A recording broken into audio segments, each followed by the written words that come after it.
The book of Mark is largely concerned with educating its audience about a concept called the kingdom of God, what it is, how to enter it, who its king is, how to think about it, how it starts, what its future is, what its relationship to earthly governments is, and so on. Often in the book of Mark, a lesson is introduced by way of exposing an error held by Jesus' chosen group of followers, his 12 disciples. An error is exposed, Jesus corrects them, and we, the audience, along with the disciples, learn how to think properly about an aspect of the kingdom of God that the disciples had been misunderstanding. We have an example of this in Mark 9:33 through 50. Indeed, Mark 9:33 through 50 all concerns an answer to a single question. That question being, should my motivation to enter the kingdom of God be comparable to a runner in a foot race, where the other competitors are my adversaries, and if I get to the finish line first, I will be given honor and glory and prizes? This seems like a reasonable question. In many churches today, it seems like there are competitions going on concerning wealth, giving, ecclesiastical titles, congregation sizes, decision counts, moral virtue, and the like.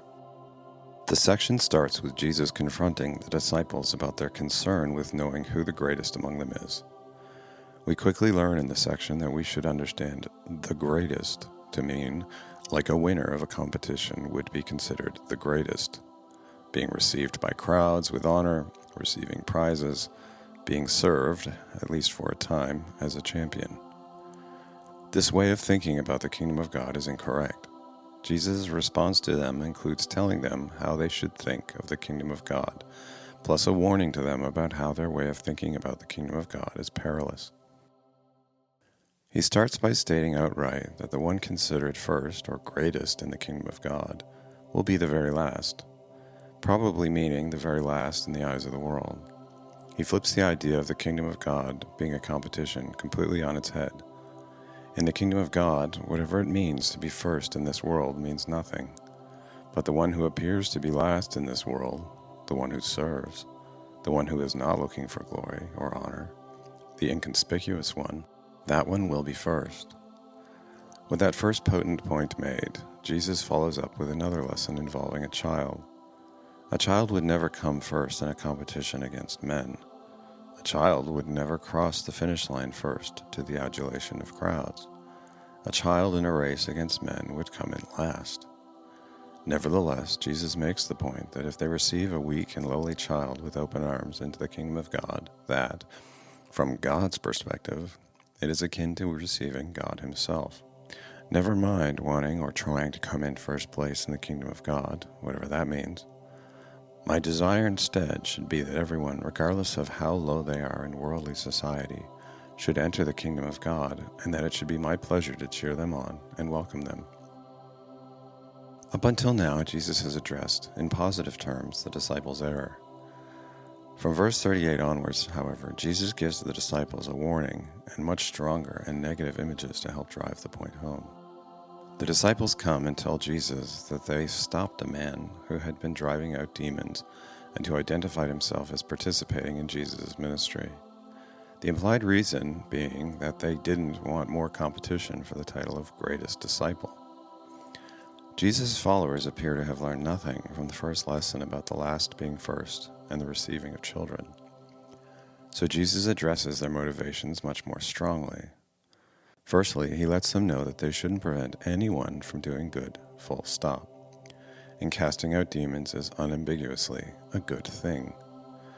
Secondly, he assures them that anyone who serves in the context of the kingdom of God will be rewarded. The disciples do not need to worry that they are going to lose something if, in their minds, they don't come in first in the kingdom of God, whatever that means. Jesus employs the race metaphor again, saying that even the one who doesn't participate in this imagined race, but only gives a disciple some water on the way, will get a reward in the kingdom of God. Again, he does this, I think, to reassure them that whatever it is they hope to get by coming in first, they'll get. So please stop thinking about the kingdom of God as a competition. Next, Jesus warns them of how their competitive framing of the kingdom of God will ultimately ruin them. If, in their desire to be first in the kingdom of God, they impede anyone else from entering the kingdom of God, if they cause one to stumble, Not only will they not come in first, not only will they not get any honor, on the contrary, it will be as if they are thrown into the bottom of the sea. No glory, no honor, only death and obscurity. An effort to be first in the kingdom of God will likely result in one never seeing the finish line, never mind crossing over it first.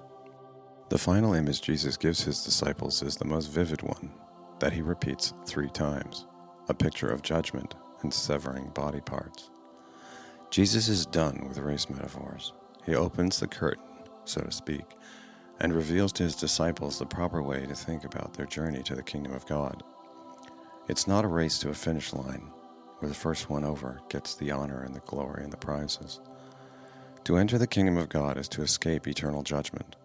Therefore, to enter the kingdom of God is more like fleeing a burning building to safety, or frantically swimming from a sinking ship to a life raft. In those scenarios, the one not seen helping will be treated with derision. Even worse for the one who hinders others from escaping to safety. Put like this, everyone who escapes is a winner, regardless of whether they reach safety first or last. Put like this, one's motivation is even greater to enter the kingdom of God than it is for a runner to finish a race. What runner would be motivated to pluck out an eye or chop off a hand or a foot in order to come in first place? But to escape a burning building, one would want to be able to muster the nerve to do so. With that, Jesus likely emptied all positive motivation from his disciples.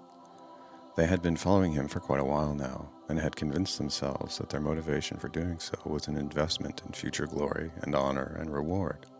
But Jesus put a torch to all that. That said, Jesus is not stupid.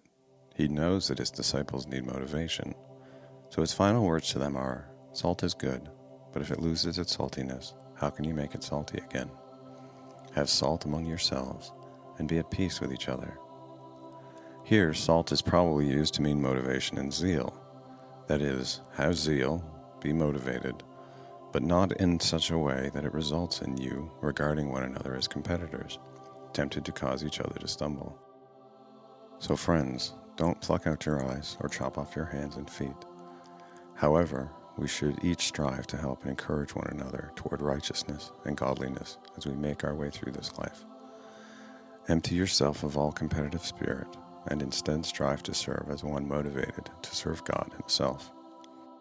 One final word. I have no idea what "everyone will be salted with fire" means. It is one of my top 10 most difficult verses to interpret in the Bible. At this point, I think it is an idiom whose meaning we have lost. Thanks for listening.